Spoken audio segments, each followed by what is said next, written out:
La plus-value du projet PPRC, c'est que c'était vraiment un appui d'appoint qui est venu répondre à des besoins spécifiques. PPRC, c'était et c'est le bouclier anti-Covid-19 au Bénin. Le partenariat a été très fructueux. C'était un partenariat de très grande qualité. Prévenir pour ne pas tomber malade. Nous allons dépenser moins pour les médicaments et tout en nous portant bien. À travers les actions de ce projet, c'est qu'il faut aller très vite quand il y a une pandémie. Et le projet REDIC a essayé d'accompagner les laboratoires au Bénin. Le projet de préparation et de réponse à la COVID-19, PPRC, est un projet du gouvernement béninois financé par la Banque mondiale, démarré en mai 2020. Le projet a accompagné le Bénin à toutes les étapes de la riposte depuis le dépistage, l'implantation des sites de prise en charge, la prise en charge des malades, la vaccination contre la COVID-19, le renforcement de la logistique vaccinale, la santé communautaire, etc. Le projet a bénéficié de 3 financements additionnels, amenant ainsi son budget global à plus de 52 millions de dollars. Le projet a une durée de 36 mois et s'achève le 30 juillet 2023. C'est un projet structuré en 2 composantes. Il y a la première composante qui concerne principalement les interventions d'urgence contre la COVID-19 et la deuxième composante qui concerne la gestion et le suivi et évaluation du projet. La première composante, elle est subdivisée en 5 sous-composantes. Une première qui concerne tout ce qui est détection, confirmation des cas. Et une deuxième sous-composante qui concerne tout ce qui est lié au renforcement du système de santé et à la gestion des cas de maladies contre la COVID-19. La troisième sous-composante jusqu'à la 5e sous-composante aborde tout ce qui est lié à la vaccination. Alors la première là concerne tout ce qui est lié à la communication et à l'engagement communautaire. La deuxième qui suit là concerne tout ce qui est lié à la planification, au renforcement de la chaîne d'approvisionnement, tout ce qui est lié à l'exécution du programme. Et la troisième sous-composante en lien avec la vaccination concerne tout ce qui est acquisition de vaccins. Au niveau de la deuxième composante en lien avec la gestion du projet et le suivi et évaluation, là nous avons 2 sous-composantes. Une première qui concerne la gestion du projet, une deuxième qui concerne le suivi et l'évaluation du projet. Alors il faut dire que globalement le projet PPRC sur disons 3 années de mise en œuvre a eu, en dehors du financement par an, a eu 3 financements additionnels. L'objectif du projet est de permettre au pays de prévenir, détecter et répondre à la menace posée par la COVID-19 et de renforcer les systèmes nationaux de préparation de la santé publique au Bénin afin de minimiser les pertes en vies humaines et les coûts y relatifs. C'est vraiment remercier le gouvernement du Bénin et le ministre de la Santé pour l'engagement personnel du ministre, mais également de tous les cadres dans la lutte contre, bien sûr, cette pandémie qui sévit dans le monde, mais également pour les progrès réels qui ont été accomplis dans le cadre de la vaccination. Les chiffres ont été rappelés et on se rappelle également que le Bénin vient de loin et que le Bénin a fait des progrès remarquables au niveau de la sous-région par rapport à sa performance vaccinale. Et ce qui est d'autant plus réjouissant, c'est que le Bénin veut redoubler d'efforts et s'engage à améliorer cette performance et à atteindre les objectifs fixés. Donc, c'est vraiment pour nous, partenaires, l'occasion de vous accompagner. Et je sais que c'est pratiquement le cas. Le PPRC est arrivé avec son appui financier et l'OMS avec son assistance technique, son expertise technique. Donc, dans notre collaboration avec le PPRC autour de la riposte à la Covid, il y a eu, et c'est important de le signaler, une bonne clarification des rôles et des responsabilités entre partenaires que nous sommes autour des priorités nationales du pays, et notamment pour ce qui est de la Covid. Et les aspects sur lesquels nous avons vraiment collaboré sont de différents ordres. Je disais bien au-delà de la vaccination. Premièrement, Nous pouvons parler de la collaboration qu'il y a eu autour de la décentralisation des laboratoires en matière de diagnostic et de dépistage. Cela a permis de renforcer les capacités de dépistage et de diagnostic. On avait commencé avec un laboratoire et nous sommes allés jusqu'à 13 laboratoires au niveau national. Et ceci a permis d'ailleurs d'améliorer l'accessibilité des populations aux services de dépistage et de diagnostic. Grâce au gouvernement béninois, à travers le projet de préparation et de réponse à la COVID-19, la direction de la vaccination et de la logistique, l'un des bénéficiaires principaux au projet, a bénéficié de plusieurs acquisitions tant au niveau national que périphérique. Nous avons eu beaucoup de renforcement en termes d'équipement parce que la pandémie, on ne l'a pas vu venir au niveau de notre plan stratégique de vaccination dans son ensemble. Et quand elle est venue, nous n'avons pas les infrastructures et les équipements nécessaires pour pouvoir gérer tout le flux d'intrants pour le déploiement de la vaccination. Et grâce à l'appui de ce projet PPRC, nous avons pu renforcer nos moyens de conservation et de transport des vaccins, vu la quantité de vaccins que nous devions gérer. Et en termes d'équipement, il y en a eu de tous autres. Donc les équipements pour conserver les vaccins à tous les niveaux de la chaîne, que ce soit au niveau central avec les chambres froides, que nous avons pu augmenter nos capacités de conservation en vaccins. Il y avait des départements qui étaient dépourvus de chambres froides et nous avons, à travers ce projet, équipé ces départements de chambres froides. Nous avons également bénéficié d'un appui en infrastructure bâtiment. Donc, il y a eu des bâtiments qui ont été construits pour aider les départements à garder de façon sécurisée dans les normes les intrants pour la vaccination et pour la gestion de la pandémie. Les moyens de transport également, il y a eu des camions réfrigérés pour que les vaccins soient transportés vers les structures décentralisées. Il y a eu des véhicules frigorifiques pour que les structures départementales aillent vers les zones sanitaires. Et il y a eu des équipements de chaîne de froid mineurs, ce que nous appelons glacières, porte-vaccins. Donc tout ça a été vraiment des appuis substantiels qui ont permis de mettre en œuvre la vaccination contre la COVID-19 sans toutefois perturber notre équilibre vaccinal qui était déjà en place. Donc c'est vraiment autant, je pourrais en citer d'autres, mais c'est les appuis majeurs dont nous avons bénéficié dans le cadre de ce projet. Nous avons vraiment relevé des défis. Le premier défi, c'était déjà d'introduire les vaccins contre la COVID au Bénin. Ce n'était pas gagné d'avance. Et ensuite, d'augmenter les couvertures vaccinales et d'atteindre un niveau où on pourrait quand même stabiliser la pandémie, vu que la vaccination était devenue la seule intervention qui pouvait amener vraiment à un retour à la vie normale. Ça a été un gros challenge et je crois qu'en un temps record, vous vous souvenez de cette campagne massive que nous avons eu à faire grâce et pratiquement sur le financement de ce projet-là. Et nous sommes passés de 3% de couverture vaccinale à 30% de couverture vaccinale, à plus de 30% de couverture vaccinale en 76 jours. Donc ça a été vraiment des moments forts, en tout cas personnellement, des moments très marquants dans l'histoire de la vaccination au Bénin, où on a pu vacciner autant de personnes et arrêter la progression d'une pandémie. Ça a été des moments pas faciles du point de vue d'intensité de travail, mais comme je l'ai dit, la collaboration que nous avons eue avec l'équipe du projet et tout ce que nous avons mis en place comme stratégie en termes de communication, en termes de prestation de services et tout, ça nous a permis quand même de mettre le Bénin au rang des pays qui avaient une couverture vaccinale satisfaisante. Pour une meilleure gestion des cas COVID-19 et le renforcement des systèmes de santé, le projet a renforcé non seulement les capacités des acteurs de laboratoire, mais aussi a pris en compte les différents besoins en matériel et équipement de ces laboratoires. Le Bénin, à travers ce projet, a essayé d'appuyer le laboratoire central en ce qui concerne le diagnostic des cas suspects de COVID-19.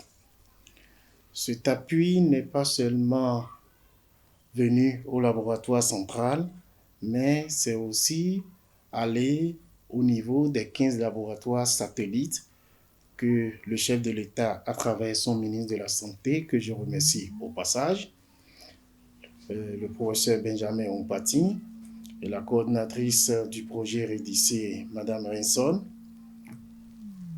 ils ont mis les petits plats dans les grands plats pour que nous puissions avoir le nécessaire pour pouvoir faire le diagnostic tant au niveau central qu'au niveau périphérique. C'est ainsi que le Bénin, qui disposait de 2 équipements appelés QPCR pour faire le diagnostic, aujourd'hui, à travers ce projet, le Bénin dispose de plus de 40 équipements pour pouvoir faire le diagnostic le plus rapidement que possible.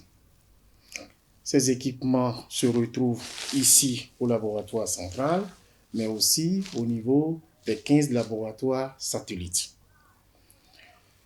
Ces équipements QPCR ont été accompagnés aussi des consommables et réactifs pouvant servir à faire le diagnostic. Le projet RDC a essayé de supporter la formation des techniciens de laboratoire parce que ces laboratoires ont été installés rapidement, donc il fallait des acteurs pour les animer. Donc le ministre nous a instruits afin que nous puissions choisir des techniciens de laboratoire, les former pour pouvoir animer ces divers laboratoires satellites. Donc le projet a reçu l'appui financier et matériel pour pouvoir accompagner le diagnostic dans ces laboratoires. Nous avons reçu tout ce qu'il faut pour faire le diagnostic en temps normal et rapidement, comme si on était en Europe ou aux États-Unis. Ces matériels sont encore là. Les consommables sont souvent gardés entre moins 20 et entre 4 degrés et moins 20 degrés. Donc, c'est pareil aussi au niveau des 15 laboratoires satellites qui ont été montés. Aujourd'hui, nous sommes en train de faire la réception des locaux construits par le projet de préparation et riposte contre la COVID-19 pour abriter la chambre froide du département qui doit nous permettre de conserver les vaccins de tout le département. Mais c'est heureux, nous sommes vraiment très contents de ce matériel et de ce joyau qui est mis à notre disposition. Et ça permet vraiment d'améliorer la qualité de nos prestations parce que là maintenant, ça va permettre d'assurer, de garder les vaccins, que les vaccins soient vraiment disponibles au plus proche pour être redistribués dans les zones sanitaires et garantir aussi la chaîne de froid. Donc c'est vraiment heureux pour nous aujourd'hui de recevoir ce joyau et ce matériel. En termes d'intervention d'urgence contre la COVID-19, le gouvernement a installé les centres de traitement des épidémies CTE de Abomey-Calavi et Natitengu. Plusieurs lits et équipements au profit de ces centres pour la prévention et le contrôle des infections, mais également l'acquisition d'oxygène et intrants d'hygiène au profit des 34 zones sanitaires pour la prévention et le contrôle des infections. La plus-value du projet PPRC, c'est que c'était vraiment un appui d'appoint qui est venu répondre à des besoins spécifiques. Et si je prends par exemple en termes d'acquisition des vaccins, avant qu'on ne commence avec le projet, le pays disposait pratiquement d'un seul type de vaccin. Donc c'est à travers ce projet qu'on a pu diversifier la gamme des vaccins pour permettre l'adhésion des populations. Parce que le seul type de vaccin qui était là, il y avait déjà des réticences. Et avec le projet PPRC, nous avons pu acquérir des doses de Moderna, de Johnson & Johnson. Et ça a été vraiment le déclencheur pour l'adhésion des communautés à la vaccination contre Covid-19. Nous sommes l'un des pays les plus performants en termes de volume total de tests réalisés en Afrique subsaharienne, avec 605 606 tests réalisés, ce qui représente 35 tests pour 1000 personnes. La gratuité est décrétée pour la prise en charge. Les moyens mis en place par les pouvoirs publics et surtout l'accompagnement des partenaires comme la Banque mondiale ont été très déterminants. Le pass sanitaire, nous l'avons digitalisé. Sur le document qu'il va recevoir, il aura un QR code dans lequel on encrypté les informations de vaccination. Il y a une signature électronique sur le document qui fait en sorte que ce document ne peut pas être falsifié. Et ce document est donc reconnu aussi bien au niveau du Bénin qu'à l'international. En ce qui concerne les tests PCR également, nous lui permettons aujourd'hui de mettre sur son résultat de test PCR un QR code qui rend le document manuel ou numérique infalsifiable. Et non seulement nous l'avons digitalisé, mais nous l'avons également connecté au système de l'Union européenne.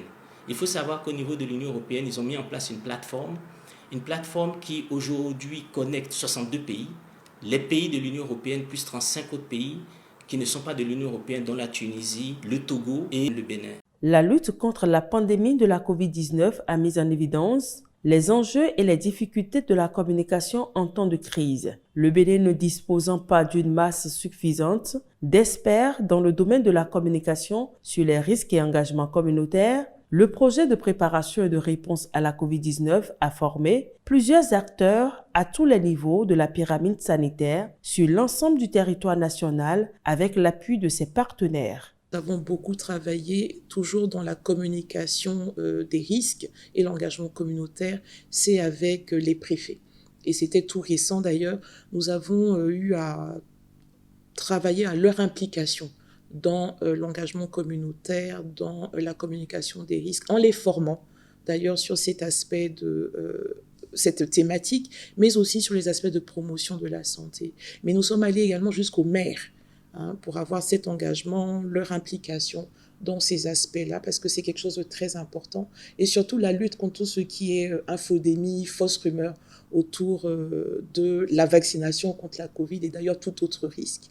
Pour assurer une surveillance basée sur les événements de qualité au Bénin, le secrétariat exécutif du CNLSTP, Conseil national de lutte contre le VIH-Sida, la tuberculose, le paludisme, les hépatites, les maladies sexuellement transmissibles et les épidémies, a initié l'actualisation de l'approche communautaire et une nouvelle politique nationale de santé communautaire a été adoptée en Conseil des ministres le 6 mai 2020. Suivant ses prérogatives dans les directives de mise en œuvre de la politique, le secrétariat exécutif du CNLSTP a conduit le développement des différents supports d'opérationnalisation de la politique dont l'identification, la désignation des relais communautaires dans les communes restantes de la phase 2, l'acquisition de 5000 tablettes au profit des relais communautaires pour combler le gap national, l'édition des boîtes à images au profit des relais communautaires pour la prévention et le contrôle des infections avec l'appui